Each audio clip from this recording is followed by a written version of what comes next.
يوسف، ايه ايه الكلام على ايه النهارده؟ الكلام على كنتاكي الغلابه.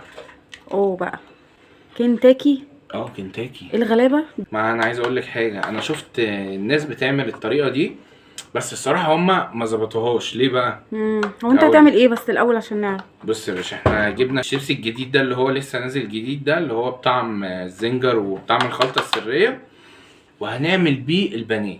بس في حاجه بقى هنا، في تركايه مهمه جدا. ايه هي؟ الناس لما بتيجي تجرب الشيبسي اللي هو الجديد ده بتعمل ايه؟ ثواني بس، ايه، نحط كده ايه على البيض شويه فلفل عشان ما يبقاش زفر، وشويه ملح. التركايه ايه بقى يا باشا؟ قولي لي بقى التركايه. ايه التركايه ان هما اما بيجربوه بيقول لك هو مش طعم كنتاكي. فانا لما جربته اكتشفت حاجه تخلي طعمه كنتاكي. ايه هي بقى؟ ان انت تاكل واحده من الزنجر الاول وبعدين واحده من الخلطه السريه، فكده هيظهر معاك الايه، الطعم كنتاكي. فمعظم الناس اللي جربوه عملوا البانيه الطعم ده لوحده والطعم ده لوحده. احنا هنعمل ايه بقى؟ احنا هنعمل ميكس كده ونمكس الطعمين مع بعض، وهطلع لكم كنتاكي، وده هيبقى كنتاكي الغلابه. ناكل يعني؟ هظبطكم والله العظيم هظبطكم. نجيب بقى العده. مبدئيا كده اللي ما يعرفش الشيبسي الجديد ده، الشيبسي اللي هو الخلطه السريه، تمام. طبعا الحاجات دي ناقصه شويه في السوق، مش عارف ليه، يعني ده لقيت منه ب7 جنيه بس، والطعم التاني ده ما لقيتش منه غير ب3 جنيه. ده اللي هو الزنجر الحار، المفروض ده ان هو حار، تمام. فاحنا اول حاجه هنجيب البيض كده ونضربه ونحط عليه ايه، شويه فلفل وشويه ملح، تمام. وجبنا البانيه حطينا عليهم ملح وفلفل بس، ومعانا دقيق ومعانا الشيبسي، تمام. اعمل لكم بقى ستريبس ونعمل قطع ايه، قطع صدور فراخ. انا دلوقتي خواجه كنتاكي، تمام. المهم بقى، قبل ما نبدا الفيديو من فضلك لو سمحت، لو انت اول مره تتفرج عليا انزل دلوقتي هنا، دوس هنا اكسر التليفون. والله يا جدعان محدش بيدعمني خالص. انا بعمل الفيديوهات عشان مراتي واهلي يتفرجوا عليا. فين الناس الحلوه اللي بتتفرج عليا؟ مفيش. فين الدعم؟ مفيش. فين الدولارات والفلوس؟ مفيش. اتفرجوا عليا. او ان بقى اهم حاجه الدولارات والفلوس. قلنا بقى عايزين شباب الاخضر دول يمشوا الدنيا شويه. المهم هنفتح الشيبسي ده كده، تمام. هنفتح الشيبسي ده كده ونفتح الشيبسي ده كده كمان. والله العظيم صارف ومكلف النهارده. نفضي بقى كله هنا. ده المفروض ان هو حامي شويه. هو احنا ليه مش بندوس في الحامي يعني؟ العيال مش هيقدروا ياكلوا على فكره. لا لا، مش حامي جامد والله. وبعدين ايه، نبدا بقى ان احنا ايه، نعذبه. ليه؟ عشان هو ما عملش الواجب. ده الكلام على مين؟ كلام على مالك. كلام على مالك. شفت لما بيعملش الواجب بيحصل فيه ايه؟ كفايه كده. عايزينه يبقى مقلبز ولا عايزينه يبقى إيه، فرومه جامد. بس انا كنت عايزه اسالك على حاجه حقيقي والله. هو ايه اللي خلاك يعني تحب الوقفه في المطبخ كده وتعمل الحاجات دي؟ الجيش. انا في الجيش وبلا فخر كنت ماسك كانتين قد الدنيا. هو انا ما كنتش بعمل الاكل يعني، انا كنت بتسوق يعني، كنت ماسك حاجه اسمها السوق المحلي.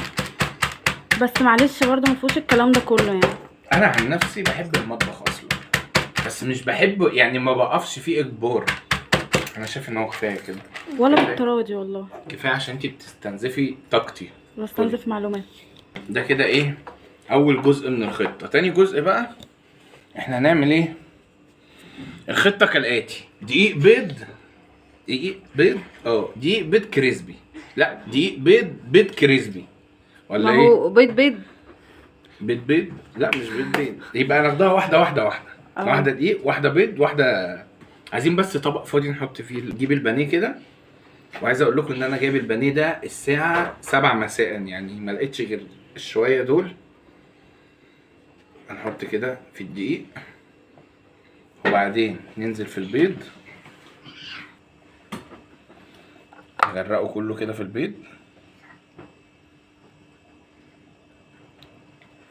وبعدين ننزل بيه في الايه، في الفراخ، ونحاول بقى ايه، نضغطه كده. بصوا يا جدعان المنظر، خواجه كنتاكي على اصوله. دي اول قطعه. عايزين بقى نعمل ايه؟ عايزين نعمل ستريبس، وانا عامل حسابي. لا انا مظبط الدنيا، ما تخافوش. ام مالك طبعا مقطعه لنا ستريبس اهو. دي ستريبسايه حطها في الدقيق. غرق يا بيه، غرق وما تبخلش يا باشا انا صارف ومكلف، انا النهارده اعمل لكم الغدا. والله هو غالبا كده بقوا هنا في البيت يحبوا ان انا اعمل لهم الاكل. بيض طبعا، الناس اللي بتقرف ان انا شغال بايدي لا. انا اللي هاكل.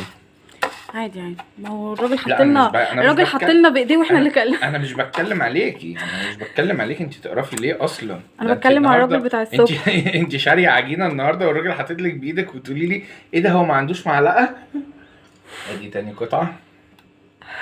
طب هخلص بقى واجي لكم. لا احنا معاك عادي. هروح اخلص واجي. خلاص خليكي. يا سلام. عجبنا الموضوع، عجبني. الموضوع عاطفي ها. لا الراجل بتاع الصبح ده، طب ما كانش عمل كده قدامي حتى يعني. يعني اعمل كده اديني ظهرك وعبي. لا طب صح. احنا ماشي، فاتت وعدت، ممكن حد تاني ما يروحش يجيب من عنده تاني. ما انت كده كده مش هتجيب من عنده تاني، انت قلتي لي كده الصبح. ولا هو ايه كلام ايه مدهون بايه. وده الشكل النهائي كده للكنتاكي اللي احنا عملناه. وهنسيب بقى مهمة القلي دي لأم مالك وارجع لكم بعد ما يخلص. ابقوا معنا. بصوا يا جدعان الستريبس، بصوا الحلويات، بصوا الطعامة، والله العظيم فنان. بصوا بقى القطعة الحلوة دي، ده بقى ايه القطعة اللي هم بيحطوها في ايه في السندوتشات بتاعتهم. يلا نسمي وندوق قطعة الستريبس دي، شكلها مغري جدا. يلا ندوق بسم الله. يا جدعان الحلويات دي احنا عايزين سامعين. بصوا هما بيعملوا كده في الفيديوهات. سامعين؟ انا ما بحبش اتكلم عن نفسي كتير. تعالوا ندوقوا القطعة دي بسم الله. طب دوقوا انتوا، افتحوا بقكم. لا الكاميرا هتبوظ، الكاميرا هتبوظ والله لا بوظها اهي. بسم الله. بص انا قبل ما اقول لكم رايي فيها حطوا لايك على الفيديو ده الصراحه يستاهل لايك متين. وانزلوا اكتبوا لي كومنتات تحت لو عايزيننا نجرب تجارب حلوه كده واجيب لكم وصفات جميله. ويعملوا لنا منشنات على التجارب. اعملوا لنا منشنات على التجارب، ما تزعلوش الست الغلبانه دي. والصراحه عايز اقول لكم ان هي طعمها جامد جدا، في سنه كده دلع يعني، في دلع في الموضوع. الصراحه طعمها عجبني قوي. طعمها رايح لكنتاكي ولا لا يعني، هي فيها ايه سنه بسيطه. الاجمالي طعمها حلو يعني، جربوها هتعجبكم. بس كده الفيديو بتاع النهارده خلص. لو عجبك الفيديو ما تنساش اهم حاجه عندي بقى اللايك، اهم حاجه اللايك. يلا اشوفكم في فيديو جديد. سلام.